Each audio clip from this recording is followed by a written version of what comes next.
J'espère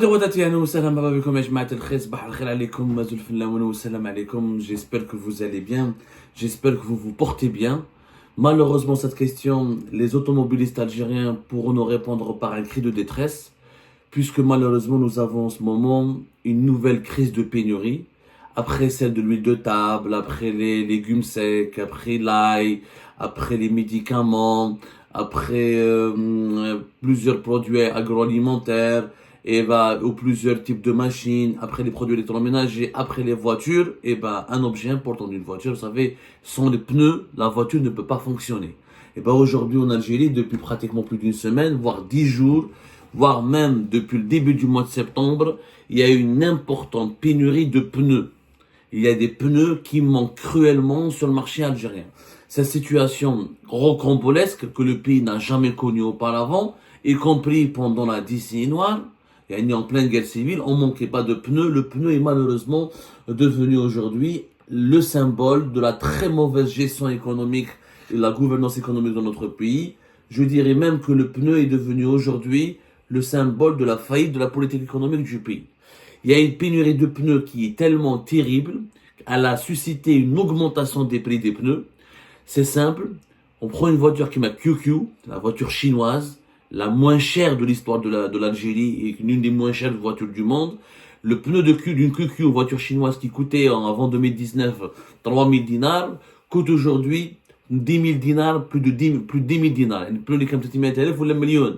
Une voiture par exemple Ford ou la Renault ou la etc. De même classe avec les citadines, un pneu qui coûtait 800 000 ou la 700 000, il y a 8 000, 7 000 dinars, il coûte aujourd'hui plus de 20 000 jusqu'à même 25 000 voire 30 000 dinars. Il y a certains pneus d'une marque allemande, par exemple les voitures allemandes, les Audi, les Volkswagen, les Mercedes, n'en parlons pas, leurs pneus peuvent coûter au-delà de 80 000 voire 90 000 dinars, alors qu'ils coûtaient auparavant entre 20 000, même pas 20 000 ou là 15 000 dinars. Et les comparaisons on peut aller allonger la liste des comparaisons en réalité entre avant 2019 et après et aujourd'hui 2024. En l'espace de 5 ans, les prix des pneus en Algérie ont non seulement doublé, ont augmenté même de 300%. C'est du jamais vu. Non seulement c'est devenu extrêmement cher, mais aussi rare. C'est-à-dire on ne trouve pas des pneus partout. Les vulcanisateurs, les garages, les réparateurs, les mécaniciens tirent tous la sonnette d'alarme. Pire encore, à cause de cette pénurie des pneus, notamment, il y a un secteur qui est extrêmement touché, c'est les poids lourds et les bus, les transporteurs.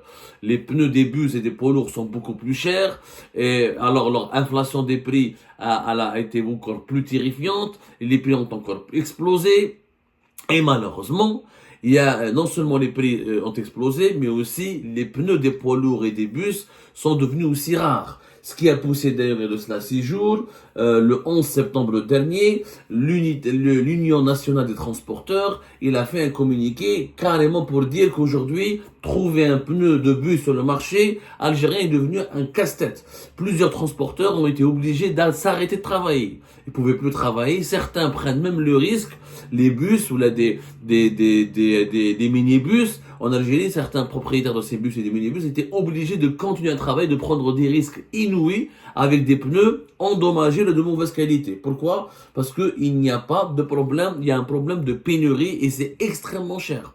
Donc, l'Union nationale des transporteurs, elle a lancé un appel pour trouver des solutions à ce problème qui s'est aggravé, qui ne cesse de s'aggraver depuis le début du mois de septembre. Il y a un risque de crise de transport, je dis bien un risque de crise de transport, c'est-à-dire que il y a des transporteurs, des bus et des minibus qui peuvent s'arrêter parce qu'ils ont des pneus usés, ils n'arriveront pas à fonctionner, sauf à prendre des risques qui peuvent causer des accidents de circulation, ce qui peut mettre en péril la sécurité des voyageurs algériens, ce qui peut causer des morts, et tout cela a été provoqué par la restriction des importations. Regardez comment une décision débile, qui n'a aucun sens sur le plan économique, qui n'a aucun sens sur le plan politique, on va l'analyser, peut aller gâcher, perturber, ébranler, bouleverser le quotidien de toute une population de 47 millions d'habitants. Ni les bus, les propriétaires des minibus, des camions, même les véhicules légers, les simples automobilistes, tout le monde souffre en Algérie aujourd'hui de la pénurie et de la hausse des prix excessifs des pneus. On parle comme des prix qui ont augmenté de 200 à 300% pour un pneu. Dans un pays où le salaire minimum, ou le salaire moyen, chez minimum, il est de 42 000 dinars, comment on peut acheter des pneus à 30 000, 20 000, 25 000, plus de 10 000 dinars, etc. Si on doit changer deux pneus, alors le salaire. C'est une misère. Aujourd'hui, c'est la misère des pneus qui est en train de, franchement, de dégonfler le moral des Algériens, pour utiliser une métaphore. Qu'est-ce qui s'est passé? Le gouvernement algérien, régime Tebboune, a une doctrine, un principe qui est, selon eux, très savant, très brillant. Alors c'est un principe très idiot. Je vais vous expliquer. C'est quoi le principe du régime Tebboune? Tout produit qui est produit en Algérie, on interdit son importation. Et effectivement, en Algérie, il y a un projet d'une société qui s'appelle Iris, Iris qui était connue par le nom d'Irisat. Irisat, c'était une marque d'électroménager, c'était comme Condor, Géant, etc. C'était un site, j'ai eu l'honneur et le plaisir de visiter Irisat, Stef. Il fabriquait des machines à laver, des frigos, des électroménagers. Il faisait du montage, de l'assemblage des produits électroménagers. C'est l'une des marques qui s'est imposée sur le marché algérien, au même titre que, un peu moins que Condor, mais elle a gagné en prestige comme Condor, comme Géant, etc. Le groupe la maison mère de Iris, c'est le groupe qui s'appelle Saterex. Saterex qui est dirigé par un homme d'affaires algérien très brillant, respectable, très intéressant, qui s'appelle Yassine Guido. Ils ont décidé d'investir à partir de 2019, ils ont fait un méga projet. Un projet qui a nécessité des investissements de plus de 200 millions de dollars. Saterex, la maison mère de Iris, ils ont décidé de lancer une usine de pneus. Et Iris a commencé à fabriquer une marque de pneus. Elle est devenue une marque de pneus. Ils ont créé le pneu algérien. Ils ont voulu commencer et se sont intéressés à l'industrie pneumatique et comment la fabrication des pneus en Algérie. Derrière un beau projet, une usine de presque 6 hectares, 500 employés. Ils ont ramené des machines modernes. Même des observateurs, des experts étrangers, ils ont été étonnés par la modernité de ce projet. Il y avait une machine qui n'existe que dans deux, apparemment, qui est Continental, le grand fabricant allemand, plus eux, ils ont ramené des machines, des équipements de Finlande, d'Allemagne, d'Italie, des États-Unis. Ils ont fait des partenariats avec les producteurs, les opérateurs, européens, américains les plus avancés, les plus innovants en matière de fabrication de pneumatiques pour créer cette usine. C'est un beau projet et le premier pneu Iris est sorti d'usine le 25 février 2019. C'était en pleine crise du Hirak. Ce projet, malheureusement, est passé inaperçu. Parce que 2019, c'est la crise politique du Hirak, le départ de Bouteflika, etc. Mais l'usine a fonctionné, a marché et elle a eu comme objectif à long terme, d'atteindre 70% du besoin du pays. Il faut savoir qu'en Algérie, selon des chiffres non actualisés, c'est des chiffres non actualisés, on consomme 3,5 millions de pneus par an. 3,5 millions de pneus par an. Mais là, c'est des chiffres qui datent d'avant 2013. La réalité, c'est que c'est beaucoup plus important. D'autres experts que j'ai consultés estiment qu'on a minimum à 5 millions de pneus par an. Si ce n'est pas plus, parce qu'on est un pays quand même important de 47 millions d'habitants aujourd'hui. En se lançant dans ce projet, dès le départ, l'objectif de Iris était à la fois d'exporter et de couvrir le marché national. Sauf que c'est un principe économique de base. C'est bien de protéger les producteurs nationaux, de leur donner un accès prioritaire au marché et donc de limiter les importations, mais pas de les interdire. C'est pas parce que tu as une seule société qui fabrique les pneus que cette société peut répondre à tous les besoins. Iris ne fabrique pas, depuis 2019 jusqu'à aujourd'hui, n'a jamais pu fabriquer 3,5 millions de pneus. Elle en a fabriqué, elle a peut-être 500 000 unités, 500 000 pneus, mais elle a 800 000 pneus, et selon les chiffres les plus optimistes, Galec 2022, etc., elle a jusqu'à 1 million de pneus. Sauf que aujourd'hui, en 2024, elle produit beaucoup moins de 1 million de pneus. Parce que, visiblement, ils ont des problèmes de production, ils ont des problèmes, ils avaient des machines, peut-être il faut un arrêt, il faut un temps. En plus, ce qui est problématique, c'est que Iris a aussi voulu exporter. Elle a commencé à exporter dès sa première année. Elle a exporté vers la Jordanie, elle a exporté vers la Grande-Bretagne, elle a signé un contrat avec une marque anglaise pour fabriquer des pneus dédiés aux véhicules électriques, elle a même exporté un peu vers les États-Unis, elle a exporté vers l'Europe. Donc, elle a fait de l'exportation. On n'a pas les chiffres exacts, etc. Iris ne communique pas très bien, mais en tout cas, moi, j'ai vérifié qu'effectivement, il y a eu une part qui est destinée à l'exportation. À quelle hauteur elle est cette part? Bon, des chiffres parlent de 20, 30, 40%. J'ai pas pu vérifier. En tout cas, il y a des marchands. Donc, déjà, tu ne peux pas satisfaire le marché national, c'est une partie de la production, elle est exportée. Et en aucun cas, il faut savoir, le principe du régime Tebboune, pourquoi il est idiot? Tu arrêtes les importations et tu donnes tout un marché d'un pays de 47 millions d'habitants à un seul opérateur. Ça s'appelle du monopole. Déjà, tu crées un monopole, ce qui est pas bon. De deux, aucun opérateur ne peut satisfaire les marchés de tout un pays. Ça n'existe pas. Ça n'existe pas. Sauf dans certaines activités extrêmement rares. Même Sonatrach, elle n'exploite pas tout le pétrole algérien toute seule. Elle a des partenaires étrangers, aucun des partenaires étrangers. C'est pas possible d'avoir un marché en national, un marché, tu monopolises par un seul fabricant avec un seul produit. Ce n'est pas possible. Donc, comme on a arrêté les importations, parce que Tebboune, on lui a fait croire que le projet Iris, t'as le groupe Satellex, peut donc satisfaire le pneu algérien, le groupe Satellex peut satisfaire la demande nationale en pneus, ce qui est complètement faux. On a arrêté les importations. Et quand on fabrique des pneus, il y a les pneus pour les véhicules légers et les pneus pour les poids lourds, et les bus. C'est des pneus totalement différents. Et Satellex ou la Iris n'ont pas été capables de répondre à tous les besoins du pays. Ce qui est logique, même si en 2022, ils ont annoncé une deuxième usine, etc., même si eux, leur projet, c'est l'ambition du groupe Satellex, c'est de produire 4,5 millions de pneus, donc au-delà de la capacité du marché national, mais ce projet, cet objectif n'a pas été atteint, il ne sera pas atteint rapidement, et même s'il est atteint, c'est très dangereux, c'est extrêmement dangereux, extrêmement risqué de verrouiller un marché et de l'accorder et de le confier à un seul opérateur. Aujourd'hui, il y a un incendie, l'usine de Chata Iris de Satellex, il n'y a pas de pneus en Algérie. Demain, il y a un arrêt pour des maintenances, parce que les usines s'arrêtent pour des maintenances. Je pense que les Iris, ils ont eu ce genre de problème, parce que souvent dans l'industrie, quand il y a des périodes de maintenance, on s'arrête un mois ou 15 jours ou 2 mois, ça impacte la production et ça impacte la distribution de ce produit.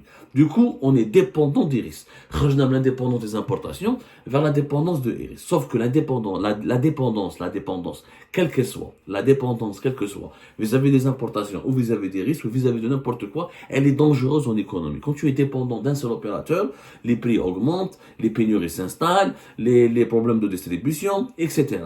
Ce qui est extrêmement mauvais. Alors que traditionnellement, 80% auparavant, des pneus qui circulaient en Algérie, c'était importé et c'était notamment des pneus chinois, ensuite des pneus turcs, etc. Il y a il y a plusieurs fournisseurs en Algérie, mais surtout les moins chers, les Algériens achetaient des pneus chinois et des pneus turcs, les Michelin, etc. Il faut savoir donc que la décision du régime Tebboune de fermer entièrement les importations, de les restreindre au maximum, regardez ce qu'elle a créé. Parce qu'on a pensé qu'un opérateur algérien peut tout satisfaire, ce qui est fou, encore une fois.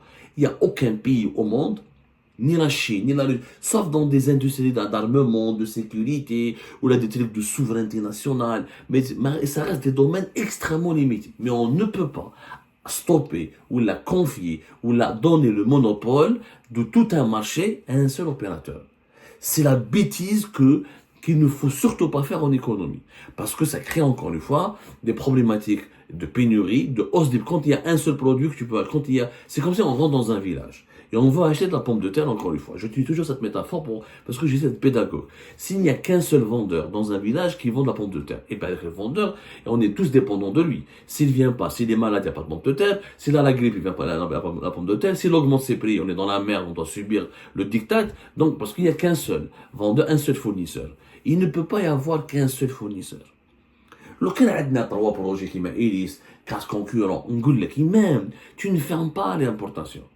Tu ne fermes pas. Parce que, si tu refuses si toi tu n'importes pas, d'abord les pays qui exportent les pneus vers l'Algérie, peuvent te sanctionner.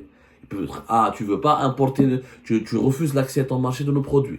Tes pneus, on va pas les importer chez nous. Donc, il y a la règle de la réciprocité. Donc, les entreprises algériennes pourraient difficilement exporter à l'étranger si l'Algérie empêche l'avenue, l'importation des produits étrangers. De deux, pourquoi c'est important de laisser les produits importés rentrer dans un marché comme celui de l'Algérie? Parce qu'il y a la compétition. Les entreprises algériennes, si elles ont le monopole, et si elles ne se confrontent pas aux produits étrangers, et s'il n'y a pas de compétition, elles vont pas s'améliorer. Totalement. Elles ne vont pas du tout s'améliorer. L'exemple Al-Morjan, la pâte à tartiner. Si les Algériens ne goûtaient pas Nutella, ou elles n'ont pas goûté d'autres pâtes, et ben le Morjan ne peut pas s'améliorer, il n'y a pas de concurrence. Il faut qu'il y ait une concurrence, il faut qu'il y ait une compétition avec les produits étrangers. Les entreprises fonctionnent avec de la concurrence. Il y a croissance, il y a un dynamisme quand il y a de la concurrence. Quand dans un pays où il n'y a que le produit national, et si le produit national n'est pas confronté au produit étranger, alors le produit national il va perdre en valeur, il va perdre en attractivité, parce qu'il n'est pas confronté à la concurrence. Quand il n'y a pas de concurrence, il y a une sorte de ronronnement qui s'installe, il y a une sorte d'assurance et de certitude. Donc on ne va plus innover, on ne va pas révolutionner, on ne va plus rien faire. Donc, où sera que ça, le produit il va perdre en qualité. La garantie d'avoir de la qualité, de l'innovation, c'est la compétitivité, c'est la concurrence. Surtaxer les produits étrangers, les produits importés, tu peux les surtaxer, tu peux leur imposer des taxes. Par exemple, le produit national sera toujours moins cher que le produit importé. Mais tu ne fermes pas tout un pays le produit étranger. Et la conséquence, où sera? Aujourd'hui, on n'a plus de pneus. Iris Wahada ne peut pas satisfaire. Elle ne peut pas. Et elle ne pourra pas. C'est pas possible techniquement parlant. Et c'est pas possible économiquement parlant de satisfaire tous les automobilistes algériens avec un seul fournisseur. On ne peut pas fabriquer 3,5 millions de pneus en une année. C'est faux. Les poids lourds, on avait un projet de Michelin. Michelin Algérie, ils avaient une usine qui avait commencé juste après l'indépendance et qui produisait jusqu'à 400 000 pneus en 1987. À cause de la décennie noire, etc., l'usine a été ravagée, on va dire qu'à Michelin, ils ont gardé juste une petite place. Michelin, d'ailleurs, elle a créé, bien avant l'indépendance du pays, il y avait une société algérienne qui s'appelle la Société d'application des techniques industrielles, que la France coloniale avait laissé comme héritage, qui a été repris par l'Algérie, s'appelle la SATI. On va dire que jusqu'au début des années 2000, après la décennie noire, Michelin, ils ont créé une filiale, c'est Michelin Algérie. Au bout d'un, ils ont relancé leur usine, ils avaient même comme objectif de fabriquer 250 000 pneus pour les poids lourds. Donc 40% étaient destinés à l'exportation. 2013, le projet s'arrête. Parce que c'est plus rentable pour Michelin, pour une raison simple. Michelin Algérie exportait vers les marchés européens, notamment français. Et comme Renault, Peugeot, les grands fabricants français et européens délocalisaient leurs usines vers l'Europe de l'Est, etc., la Turquie, etc. Donc, c'était plus rentable de maintenir en vie cette usine.